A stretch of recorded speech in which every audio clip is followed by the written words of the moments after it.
Zach mentioned this verse, and so I read up on it, and the Lord just said so much to me. But it's Psalm 32, verse 8 and 9, and it says, I will instruct you and teach you in the way you should go. I will counsel you with my eye upon you. Be not like a horse or a mule without understanding, which must be curbed with bit and bridle, or it will not stay near you. I'm going to read it one more time, because it's really like me to say this. I will instruct you, this is the 5. I will instruct you and teach you in the way you should go. I will counsel you with my eye upon you.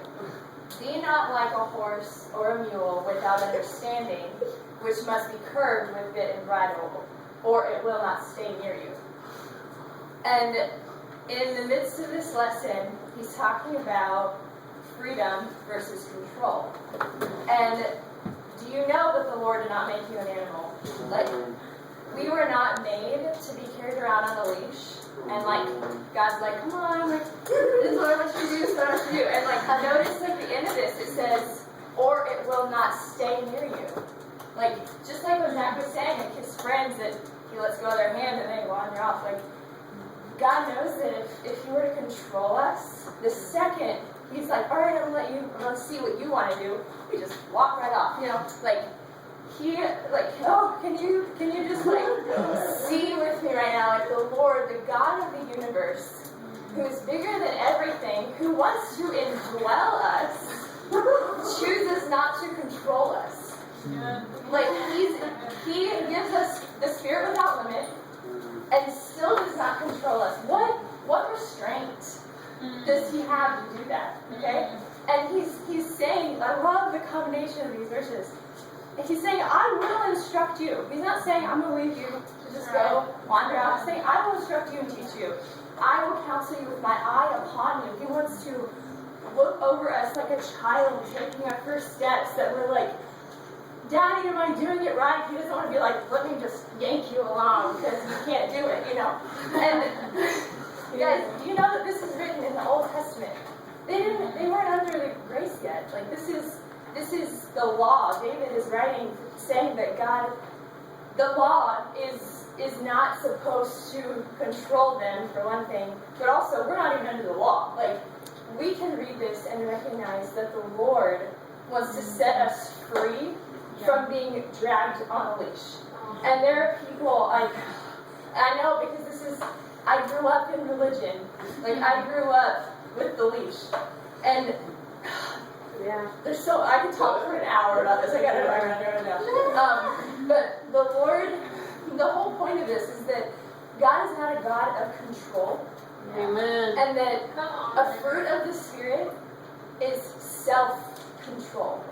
The Lord does not want to carry us on a bit or a bridle, because he says, my fruit is for you to control yourself. Like, I want to give you the ability to walk with me, that I don't have to let go and wonder if you're going to be there. Like, he wants us to cultivate our love for him, and then to walk in self-control. And I just want to speak this because I know that people are in this right now. Some of you guys have grown up in a home that your parents have every form of control around you to keep you from all these things. And the second you step out into the world, you've not cultivated self-control because you didn't have to. And so the Lord, that's not his way. Like, that's not his way. He does not box us in and say, I will not let you fail. He says, you will learn to love me, because that's my way. I am a God of choice. I'm not a God of overexerted control. He's not a God of external control. He's a God of internal control. And so, he doesn't just say, like, don't be like a horse or mule. He says, I will instruct you. Like, I will counsel you with my eye. And I just, like, guys, break out. Let your heart just, like, lock, like, I know, I stare at Zach, I'm just like, oh my gosh, like, you're so uninhibited, you know, like, but, like, we sit here and we want that box. We want the external control because we don't want to have to control ourselves. And so I just, the whole point of it is love. It's not, there's nothing about it that's harsh.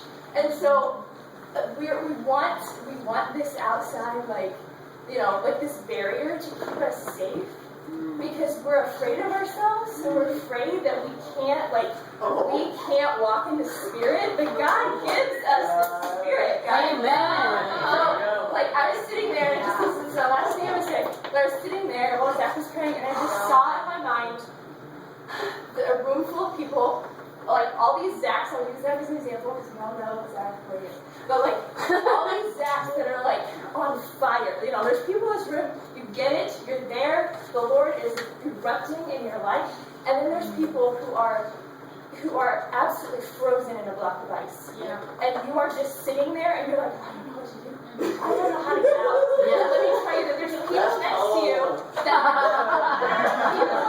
there are people around you that are blazing, and they're trying to melt that fire for you.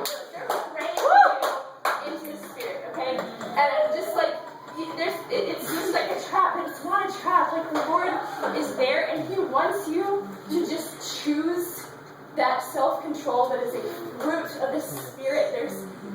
He will do it. Like, He will give it to you. Yeah. So I just like take a deep breath and let it like fall on you. Like, the Lord is here. Read the next verse. What? Read 10.